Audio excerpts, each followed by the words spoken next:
So we're going to jump in with some Battletech Tactica here, identifying siphoning units.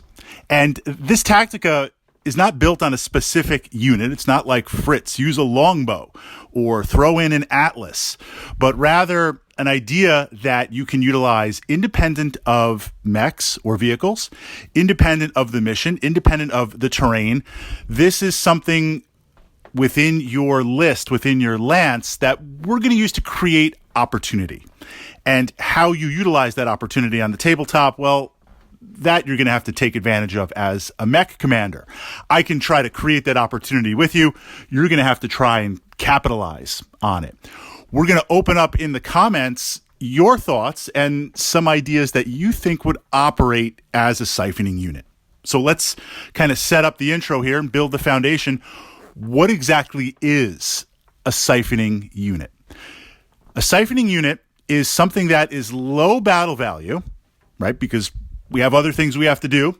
Low battle value that is literally going to pull off opposing units away from the primary mission objectives. It's literally going to siphon off aspects of your list, aspects of your lance, aspects of your star that hopefully are going to equal greater value, battle value, or tonnage, C-bills, whatever you're utilizing for your list, than the actual unit itself.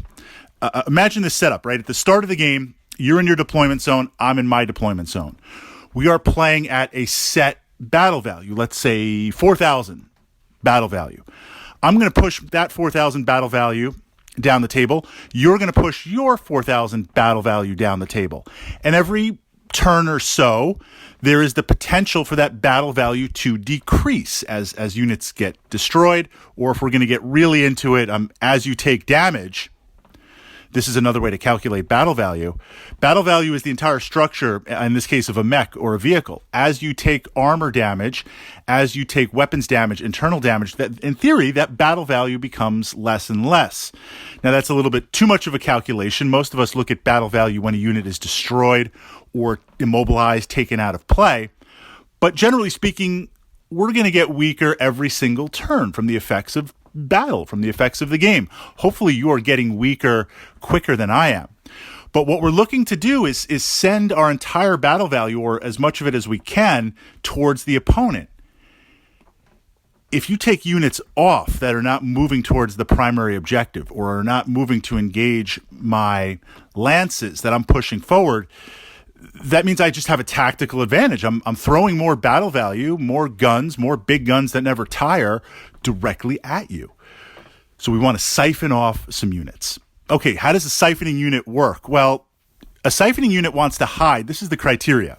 And again, this is not specific to one unit. There are multiple units we can utilize. And I'll give a couple of examples to get it going. A siphoning unit is something that has to hang out in or at an obscure part of the map, all the way over to the left side of the table or the right side of the table. It has to be somewhere completely out of the way, because when your opponent goes to deal with it, they're going to siphon off those units. They're going to be pulling away from the main battle value, the main thrust of the mission. So we have to be able to have something that has tremendous range, that can go somewhere on the table, be totally obscure. You know, that in the city fight, that one building on the far side, all the way in the corner that just you put there when you were setting up the map because everything else was filled and you didn't want that building to feel lonely. So you put it down on the table. It has no tactical value. That's the location for the siphoning unit. So we need the location. We need the range to be able to reach out. Now, this could be direct. It could be indirect. I prefer a criteria of indirect fire, because if it's direct fire, let's say Jaeger mech. I mean, I like the mech. I think it works well. Blackjack's a little bit more aggressive with its mobility, but let's say, or a rifleman.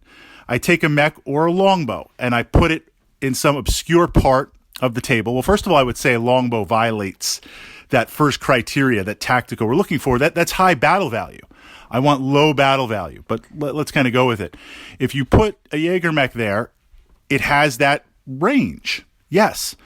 But your opponent, to deal with it, because they're going to say, I can't just have this thing hitting me with the autocannon fire every single turn, If they move into range where they have line of sight and you have line of sight, they can take it out without having to get really, really close. Now, imagine I have something that can indirect fire. It's not on top of that building, that lonely building in the corner. It's behind it. And just the only way that your opponent is going to be able to get to it is either to get in there, get really close, line of sight, or blast it with indirect fire on itself. So generally speaking, indirect would be preferred, but I'm not going to say 100%. The next aspect, of course, is mobility. Mobility. It needs to have some good speed and mobility, because where you identify this kind of out-of-the-way place on the hex map or the gaming table, sometimes it's in your deployment zone. Often it's not. Because, again, I have to be far away to siphon off those things. So if I take 3 or 4 turns to get there into position, those are 3 or 4 turns that I haven't been putting pressure to siphon on a unit. So from that perspective, I'd like something fast. Maybe some hovers with LRMs. Maybe it could be a complete system, right? It could be something with fast transportation that drops stuff off. There's a lot of options. Again, we're kind of looking. Target priority. Thumpers might make a good siphon unit. Nice little thumper planted somewhere if you can get it there fast and just firing out. Next, target priority. Normally what we would like to do is potentially with long-range stuff, soften things up, right? That grasshopper's running in. It's got the LRM 5-pack in the side of its skull. It's looking to soften things up. The Atlas, as it's moving in, we looked at this last week in the Atlas Tactica, pushed up to the Battletech channel here in the playlist. Atlas wants to get close and punch. Wants to get close, use that AC-20. Wants to utilize those lasers. On the way in, it's got the long-range missile 20-pack. It's got something to do. Similar to the Atlas Light, the Cyclops, same idea. We're utilizing that Tactica, pushing that forward. So what we want to have is target priority softening something up. Syphon unit is not about softening up. Syphon unit is about immediate damage. I want to capture the attention of my opponent. So I want to be able to shoot at that Jenner running around crazy. Am I going to hit the Jenner? Look, before we run the matrix of the numbers, I'm probably going to need 10s, 11s, or 12s to hit you. But I can reach out and touch you, and I might get lucky. Look, you roll those dice in Battletech, you might get lucky. So I want to shoot at something, not so much damage, but what can I attract the attention of my opponent so they say, look, I can't have that unit firing every single turn, because it's going to get lucky on my Jenner. It's going to get lucky hitting my LRM carriers. It's going to get lucky immobilizing my massive heavy tank. It might get lucky on something. I'm not going to shoot at the Atlas. I might get lucky and get a headshot, but the chances of that are pretty minimal.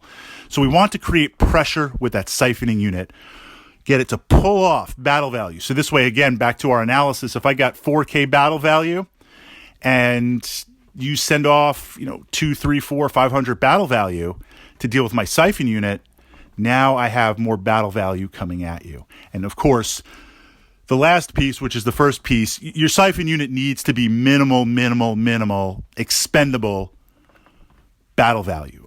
Taking 2 longbows and parking it with a Thunderbolt and taking a ring of infantry, that's not a Syphon unit. Yes, it can reach out. Yes, you can move to the same place the Syphon unit is.